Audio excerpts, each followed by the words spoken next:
नमस्कार दोस्तों, हमारे YouTube चैनल में आपका फिर से स्वागत है। आज मैं आपको दुर्वासा ऋषि और कल्पवृक्ष की कथा क्या है वही बताने जा रही हूँ।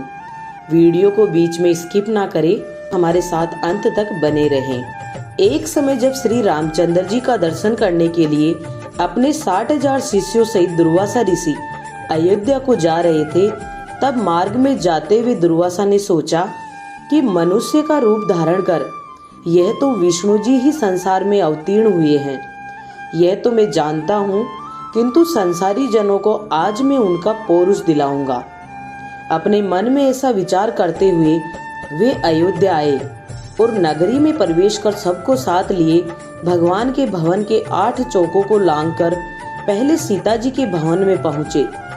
तब शिष्यों सहित दुर्वासा को सीता जी के द्वार पर उपस्थित देख पहरेदारों ने शीघ्रता से दौड़ श्री रामचंद्र जी को इसकी सूचना दी।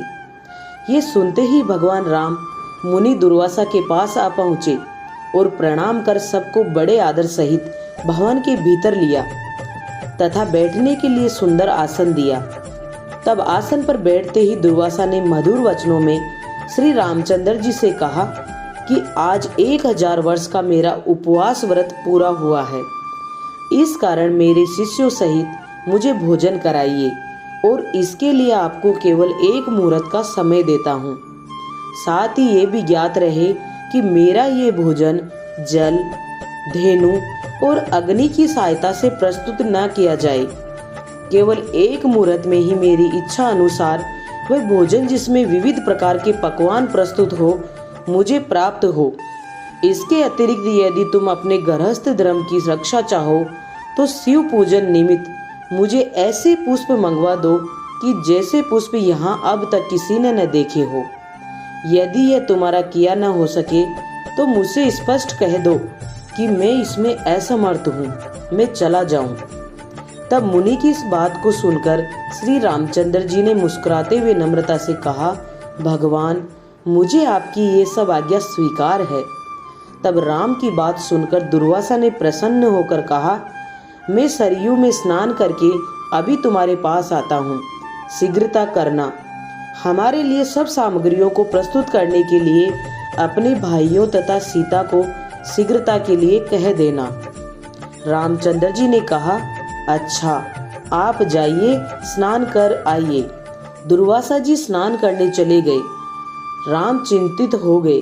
लक्ष्मण आदि भ्राता जानकी तथा सबके सब व्याकुल हो राम की ओर निर्विन्मेष दृष्टि से देखने लगे कि मुनि ने तो इस प्रकार की सब अद्भुत वस्तुएं मांगी है, इसके लिए देखें कि अब भगवान क्या करते हैं, क्योंकि बिना अग्नि, जल और बिना गो के उनके लिए किस प्रकार से भोजन प्रस्तुत करते हैं। तब रामचंद्र जी ने लक्ष्मण जी से एक पत्र लिखवाया, फिर उस पत्र को अपने बाणों में बांधकर धनुष पर चढ़ाया और छोड़ दिया। वह बाण वायु वेग से उड़कर अमरावती में इंद्र की सुधर्मा नामक सभा में जाकर उनके सामने गिर पड़ा। उस बाण को देखकर इंद्र व्याकुल हो गए कि ये बाण किसका है। फिर उठाकर जो देखा तो उस पर राम का नाम अंकित था। फिर उसमें बंधे पत्र को खोलकर पढ़ा। पत्र खुलते ही वह बाण फिर वहां से उड़कर राम के तरकस में आ घुसा। उधर इंद्र ने उस पत्र को सभा में बैठे हुए सब देवताओं को सुनाया। उसमें लिखा था, इंद्र स्वर्ग में सुखी रहो, मैं सर्वदा तुम्हारा स्मरण करता हूँ, परंतु तुम्हें एक आज्ञा देता हूँ। आज 1000 वर्ष के भूखे हुए दुर्वासा मुनि अपने 60,000 ऋषियों के साथ मेरे यहाँ आए हैं। वे ऐसा भोजन चाहते हैं जो गौ, जल तथा अग्नि के द्वारा सिद्ध न किया हो। इसके साथ ही उन्होंने शिव पूजन के लिए ऐसे पुष्प मांगे हैं जिन्हें कि अब तक मनुष्यों ने न देखा हो। मैंने उनकी ये मांग स्वीकार कर ली है। वे सरयू में स्नान करने गए हैं, इसलिए तुम शीघ्र ही कल्पवृक्ष और परिजात जो क्षीर सागर से निकले हैं क्षण मात्र में मेरे पास भेज दो। इसके लिए रावण के संहारक मेरे बाणों की प्रतीक्षा मत करना। यह पत्र देवताओं को सुनाकर इंद्रदेव तत्क्षण उठ पड़े और कल्पवृक्ष तथा परिजात को साथ ले देवताओं सहित विमान में बैठकर अयोध्या में आ पहुँचे। लक्ष्मण जी ने इंद्र का स्वागत किया। इंद्र ने राम के पास पहुँच पारिजात और कल्पवृक्ष को राम को अर्पण किया। इतने ही सरयू तट से दुर्वासा ने अपने एक शिष्य को राम के पास भेजा कि तुम जाकर देखो कि राम इस समय क्या कर रहे हैं। मैंने जो आज्ञा दी है उसके अनुसार कुछ अन्न अब तक बना है कि नहीं, अब तक वैसे ही चिंतागमन है या कुछ कर रहे हैं। यदि मेरी आज्ञा अनुसार पकवान प्रस्तुत कर रहे हैं तो अब तक कितनी सामग्री तैयार हुई है, यह सब तुम चुपके से देखकर मेरे पास आओ। जो आज्ञा। ऐसा कहकर वह शिष्य राम के भवन में आया। देखा तो कल्पवृक्ष और पारिजात से युक्त देवताओं की मंडली में राम विराजमान है। यह देखकर उस शिष्य ने शीघ्र ही दुर्वासा के पास जाकर वह समाचार कह सुनाया। शिष्य की ये बात सुनकर दुर्वासा को आश्चर्य हुआ।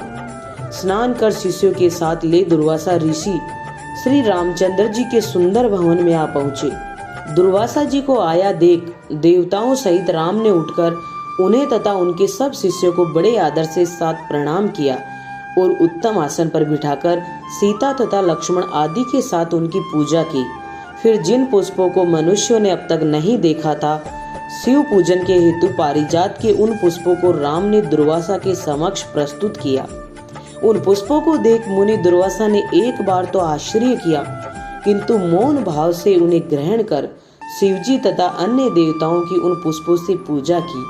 फिर उसी क्षण श्री रामचंद्र जी ने लक्ष्मण तथा सीता आदि को सब भोजन परोसने की आज्ञा दी। तब दिव्य अलंकारों से विभूषित सीता ने कल्पवृक्ष और पारिजात की पूजा कर अनेक पात्रों को लाकर उनके नीचे रख दिया और वह प्रार्थना करती हुई इस प्रकार बोली कि हे क्षीर सागर से उत्पन्न होने तथा देवताओं के मनोरथों को पूर्ण करने वाले कल्पवृक्ष, आज शिष्यों सहित हमारे यहाँ आए हुए दुर्वासा को तुम संतुष्ट कर दो। तब सीता के इस प्रकार कहते ही कल्पवृक्ष ने पल मात्र में वहां रखे हुए करोड़ों पात्रों को अनेक प्रकार की खाद्य सामग्रियों से पूर्ण कर दिया।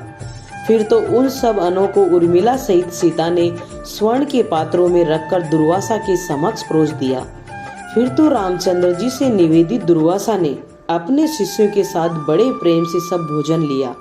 फिर तो रामचंद्र से निवेदित दुर्वासा ने अपने शिष्यों के साथ बड़े प्रेम से वह सब भोजन किया। फिर हाथ मुंह धो तांबुल तथा दक्षिणा ली। देखा अपने दोस्तों कैसे भगवान राम ने दुर्वासा ऋषि को प्रसन्न किया। अगर आपको हमारा ये वीडियो पसंद आया है तो प्लीज इसे लाइक करें और अपने दोस्तों के साथ शेयर करें। साथ ही हमारे YouTube चैनल को सब्सक्राइब करना ना भूलें। मिलती हुई एक नई कहानी के साथ, तब तक अपना ख्याल रखिए। धन्यवाद।